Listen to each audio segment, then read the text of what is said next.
Dear students, welcome to our online class.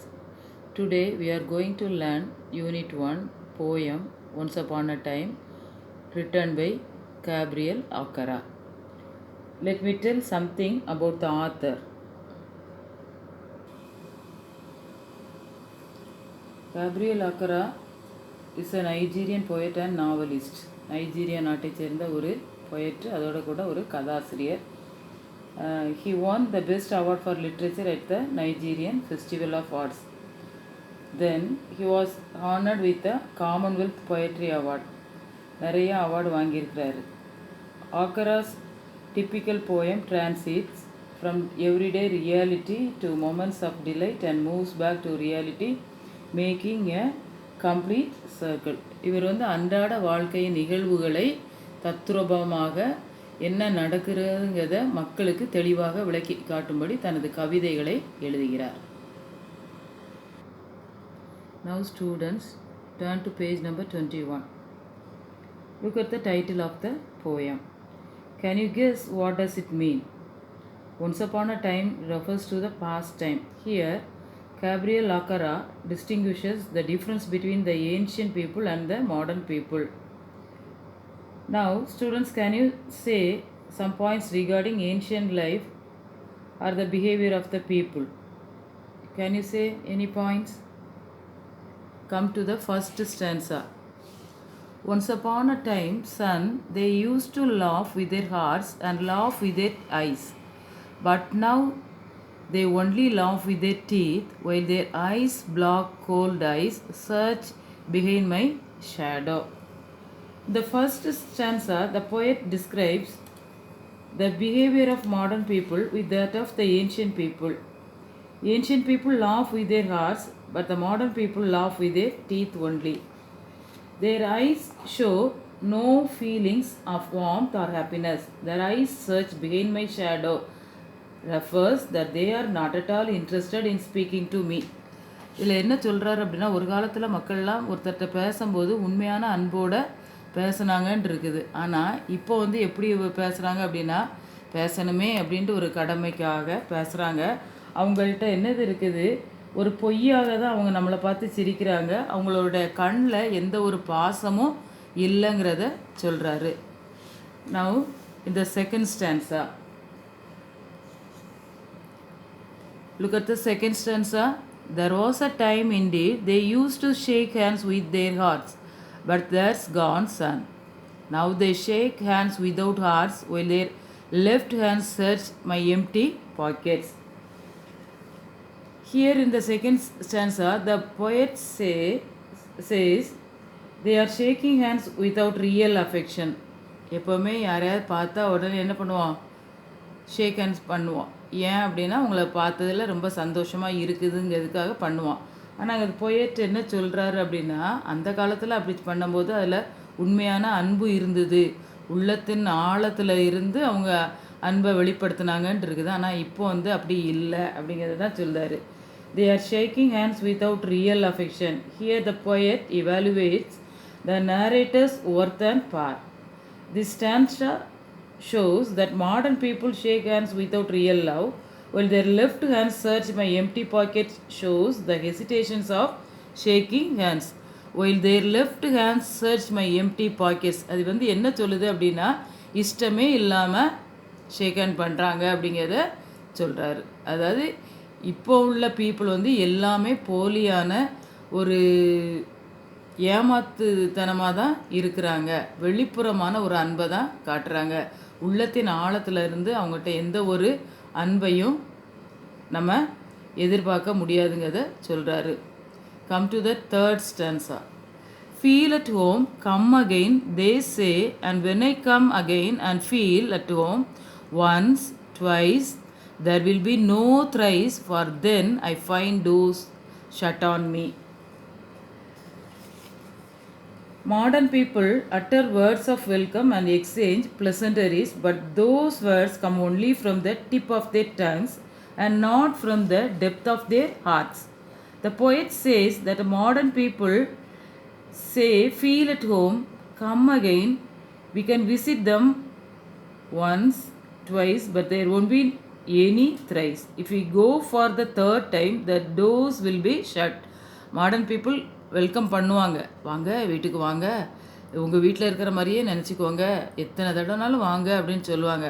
நம்ம ஒரு தடவை போகலாம், 2 தடவை போகலாம், 3ஆவது தடவை போனோம் அப்படின்னா அவங்க வீட்டு கதவு அங்கே அடைக்கப்பட்டிருக்கும். அதாவது அவங்க வெல்கம் பண்ணுறது வந்து ஒரு போலியான வரவேற்பு தான் அங்கே இருக்கும். உள்ளத்தின் ஆழத்துலேருந்து எப்போவுமே எதையுமே சொல்ல மாட்டாங்க. Then the fourth stanza. So I have learnt many things, son. I have learned to wear many faces, like dresses, home face, office face, street face, host face, cocktail face, with all their conforming smiles, like a fixed portrait smile. The poet says that he has learnt many things from the modern people. They change their facial expressions according to the situations, like dresses. They show different types of faces. Here he says home face, office face, street face, host face, cocktail face, etc.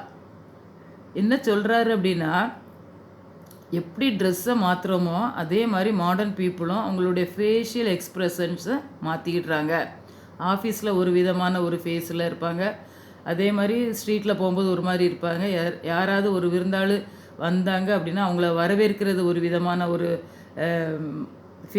Facial எக்ஸ்ப்ரெஷன்ஸை காமிப்பாங்க. இங்கே cocktail face அப்படின்னு சொல்கிறாரு. Different types of faces, mixed feelings அதில் இருக்கிற மாதிரி காமிக்கிறாரு. ஒரே நேரத்தில் பிடிக்காத ஆளை பார்த்தா நேரில் சிரிச்சுக்கிடுவாங்க, கொஞ்ச நேரத்தில் அவங்களுடைய அந்த ஸ்மைல் வந்து என்னதான் போயிடும், மாறி போயிடும். இங்கே லைக் எ ஃபிக்ஸ்டு போர்ட்ரேட் ஸ்மைலுன்னு சொல்லியிருக்கிறாரு. இப்போ நம்ம ஸ்டுடியோக்கெலாம் போனால் ஒரு ஃபோட்டோகிராஃப் எடுக்கணும் அப்படின்னா அந்த கேமராமேன் சொல்லுவார், ஸ்மைல் ப்ளீஸ் அப்படின்னு சொல்லுவார். அப்போ நமக்கு வந்து நம்ம அந்த மனநிலைமை வந்து சிரிக்கணுன்ட்டு இல்லாட்டாலுமே ஆர்டிஃபிஷியலாக போலியாக ஒரு ஸ்மைல் பண்ணுவோம். அதை தான் இங்கே சொல்லியிருக்கிறாரு. அதே மாதிரி மாடர்ன் பீப்புள் எப்போவுமே ஒரு போலியான ஃபேஷியல் எக்ஸ்ப்ரெஷன்ஸை தான் காட்டுறாங்க. Come to the fifth stanza. And I have learned to laugh with only my teeth and shake hands without my heart. I have also learned to say goodbye when I mean good riddance, to say glad to meet you without being glad, and to say it is nice talking to you after being bored.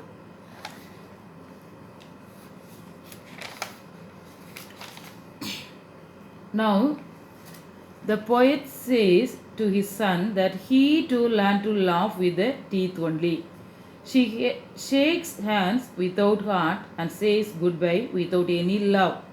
The poet says that he too talks fake and says good riddance. It means expressions of relief at being free of an unwanted person. The poet used to say glad to meet you without being glad. It has been nice talking to you after being bored. இந்த ஸ்டான்ஸால் என்ன ஒரு 3 points அவர் சொல்கிறாரு.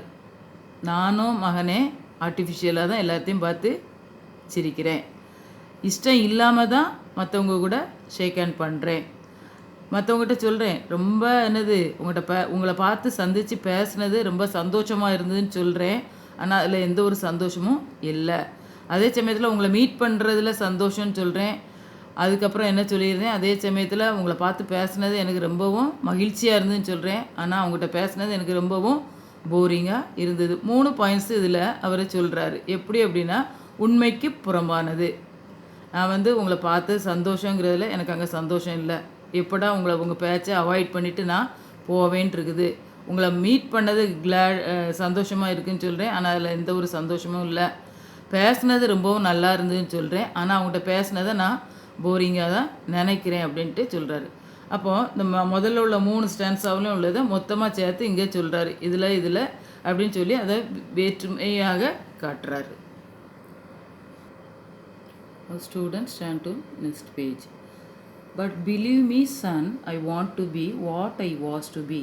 When I was like you, I want to unlearn all these muting things. Most of all, I want to relearn how to laugh for my laugh in the mirror, shows only my teeth, like a snake's bare fangs.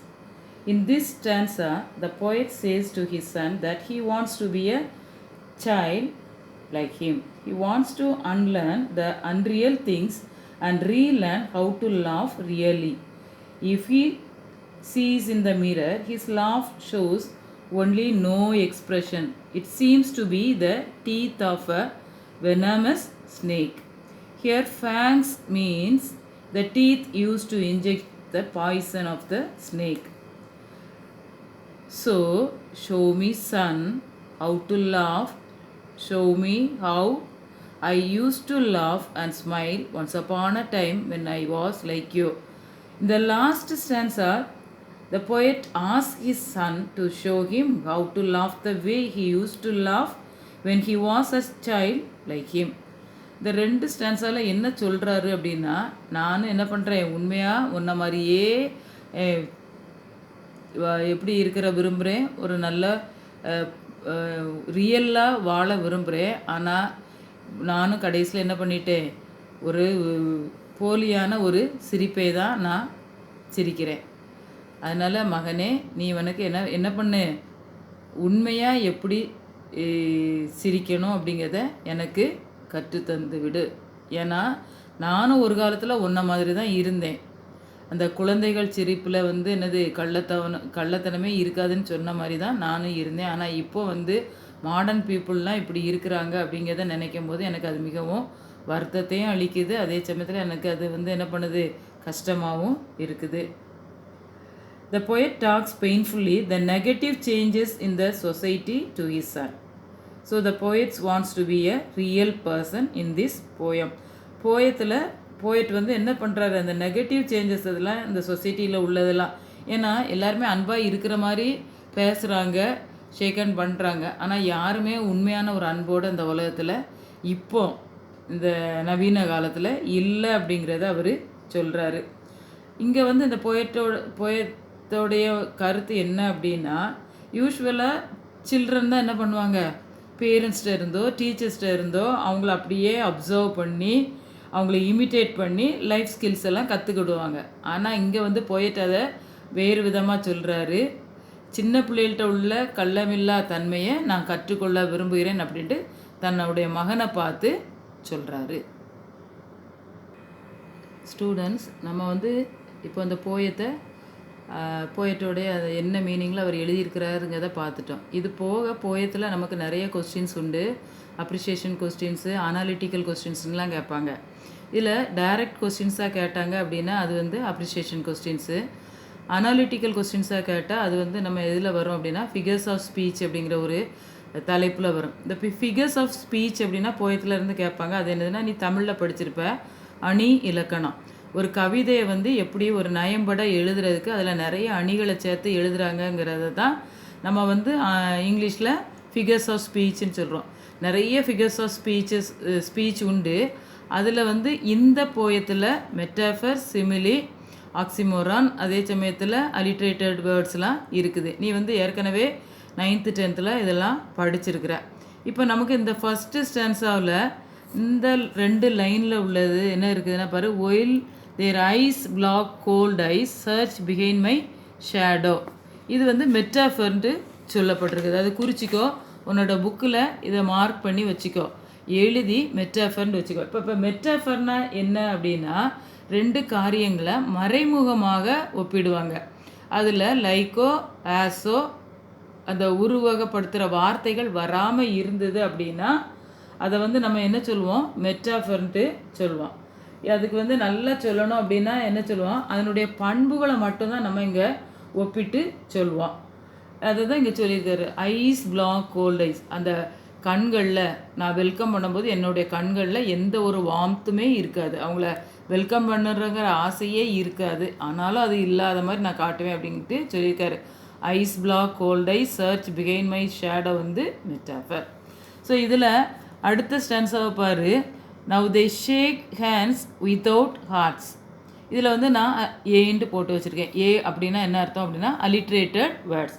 இந்த alliterated words அப்படின்னா என்னது, R அலிட்ரேஷன்னா என்ன அப்படின்னா ஒரே லைனில் வர சில வார்த்தைகளினுடைய முதல் எழுத்து, நீ தமிழில் அதை மோனேன்னு படிச்சிருப்ப, அது வந்து எதில் வரணும் அப்படின்னா கான்சனன்ட் சவுண்ட்ஸில் தான் வரணும், வவ்வல் சவுண்டில் அதில் வரக்கூடாது.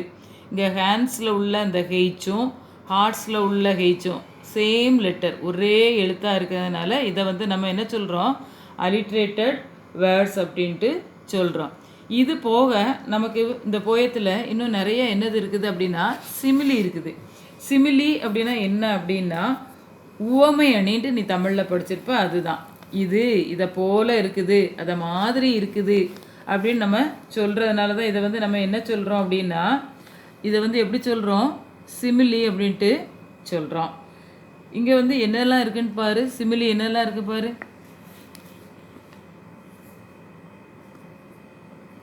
I have learned to wear many faces like dresses. நான் என்னுடைய முகத்தை எப்படி மாற்றுறேன், ட்ரெஸ்ஸஸை எப்படிலாம் மாற்றுறேனோ அதே மாதிரி என்னுடைய ஃபேஷியல் எக்ஸ்ப்ரெஷன்ஸை நான் மாற்றுறேன். மாதிரி லைக்குன்னு வந்ததுனால இந்த 2 லைனில் உள்ள ஃபிகர் ஆஃப் ஸ்பீச் வந்து என்னது, சிமிலி.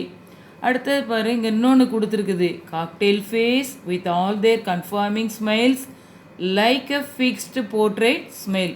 ஒரு போலியான ஒரு புன்சிரிப்பை, அதாவது ஃபோட்டோவுக்கு நான் போஸ் கொடுக்குற மாதிரி ஒரு, எனக்கு அது வந்து சிரிக்க பிடிக்குதோ பிடிக்கலையோ ஒரு போலியாக ஒரு ஸ்மைல் பண்ணுறேன். எப்படி பண்ணுறேன் அப்படிங்கிறது like a fixed portrait smile, ஒரு ஃபோட்டோகிராஃபுக்கு கொடுக்குற ஒரு போஸை மாதிரி நான் ஸ்மைல் பண்ணுறேன், மாதிரி அதை மாதிரி அப்படின்ட்டு வந்ததுனால இது வந்து என்னது, சிமிலி.